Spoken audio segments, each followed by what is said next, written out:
right, so I thought we'd take a look at the internet weather for this week.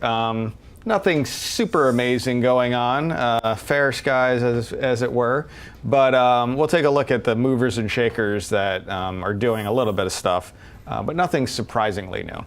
So this is the most probe ports for the last week, and nothing super special here. The port 8545 TCP did move up 11 positions to number 7 spot. Port 8080, we're going to talk about that one in a second. 443 and port 80 are just your normal web ones looking for probably web consoles and stuff. 81 TCP up near the top there is probably related to the go-ahead web server, which has a vulnerability, but nothing otherwise surprising here. So let's go look at the most sources probing, because these are generally where you see activity that's a little bit more interesting, because you got a bunch of sources scanning for a particular port all at the same time, which usually means there's probably somebody telling them to do that, like a botnet operator. So we're going to take a quick look at port 445 TCP again. That is the Microsoft file sharing port. We'll also take a look at port 8080 again, which we haven't looked at maybe in a while, or at least I haven't shown it on the show in a while. And 5555 TCP, which I did not highlight here, that is the Android debug port, but there's actually more often we see them targeting, I can't remember what it is now. It's one of those TR69 ports for some other type of router out there, or some little embedded device. And we see a lot of those TR69 SOAP type requests in our honeypots coming towards this port. 5900 TCP, which is VNC, did move up quite a few positions. We'll take a look at what that looks like as well. Probably the biggest thing that got my attention in the internet weather was how little had changed. We don't usually go for very long periods of time without something cropping up. And I'm wondering if this is the calm before the storm. So let's just jump ahead and look at some of the ones that I thought were interesting changes. So this is a little busy chart here, but I'll try to explain what's going on here.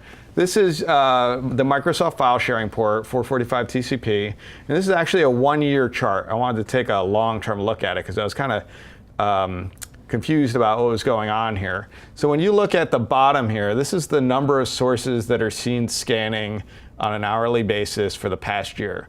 And you can see it, this is a pretty steady state, doesn't have a lot of deviation in the number of scan sources for peaks and lows and whatnot across the past year. A lot of this I probably attribute to mostly WannaCry infections or other malware that has infected using that MS17010 exploit that WannaCry was kind of notorious for exploiting. And you can see pretty clearly the daily peaks and the weekly. I mean, you can see where the weekends are. And right. Yep. Yeah, where you get a little bigger gap here, like towards these parts here. These are probably the weekends. The weekends. Right? So people shut their machines off, right? Right. Right. When you look at the scan flows, though, something is different.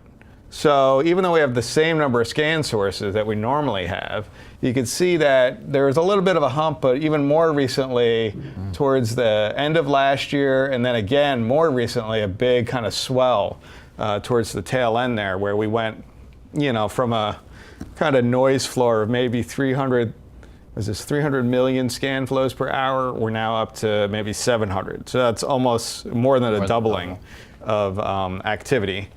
I think it's probably some small number of scanners that are contributing to that big hump there. They're getting really aggressive. Yeah, but it wasn't really obvious to me because I did a quick peek in our ScanSIP data to see if I could figure that out. That's interesting. It needs a little more analysis for that. So then port 8080 TCP, this is also a 1-year chart because I thought it was kind of interesting to show how this started and how it's just kind of like stayed at some kind of noise level there consistently.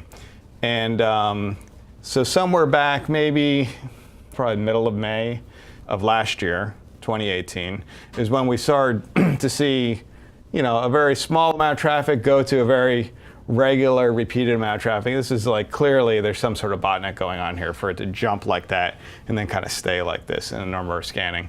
And point in fact, there was a piece of malware that came out, the VPN filter malware, that was targeting vulnerable QNAP devices, and QNAP lists on this port. And even today, when I looked in our honeypot, I could see that there was a lot of QNAP probing going on port 8080. So I believe that's probably what's contributing to most of this still. And here's the security advisory from QNAP talking about the VPN filter malware. And I guess I wanted to point out that this release date of their advisory came out on May 24th, which aligns pretty closely with this activity, and when it was maybe a week afterwards or something from it starting that they put out their advisory. And then the last one that I thought was interesting here is the number of scan sources on port 5900 TCP, which is VNC. And you can kind of see this again, well, actually, this is a 90-day chart, so not that far back. But it's, this is kind of our normal operation of scanning activity that we see here, is what you see down here. But then something started to change, and there's somebody getting a lot more interested. And when I say somebody, I mean a lot of somebodies, because we went from maybe 500 to 600 scan sources per hour to 8,000, 9,000, I guess somewhere 10,000 at some point. Devices that are scanning on this port. So there's somebody out there who's got a botnet going that's actively looking for devices that have VNC running. So that's one that people should be aware of. If you have these types of services exposed, you should consider whether they should be. And as we say a lot, if it doesn't need to be exposed to the entire internet, don't.